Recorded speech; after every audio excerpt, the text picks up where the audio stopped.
une mesure que j'avais en son temps soutenue et je me réjouis également de savoir que nous ferons une relecture ensemble, je l'espère, de ce règlement sur l'interclasse et la restauration. Je voulais, si vous me permettez, cette petite digression par rapport à l'ordre du jour, simplement puisque nous sommes dans le chapitre de l'éducation. Ce n'est pas de l'impatience, c'est juste de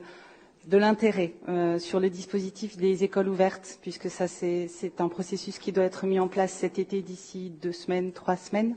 Donc voilà, si vous le permettez, je pense que la période du confinement, on est tous sensibles à ça, a eu un impact significatif sur les apprentissages et sur la vie des élèves. Ce dispositif école ouverte qui est piloté bien sûr à l'échelle académique, mais qui dépend également de la ville de Bordeaux, dans le sens où elle concerne les écoles et l'accueil qui va être fait dans les écoles. Donc voilà, il va être renforcé cet été dans toutes les villes de France, notamment pour permettre aux élèves fragilisés par le confinement de bénéficier d'un renforcement scolaire et d'activités éducatives et de loisirs. Donc si vous le permettez, j'aurais juste voulu, puisque nous sommes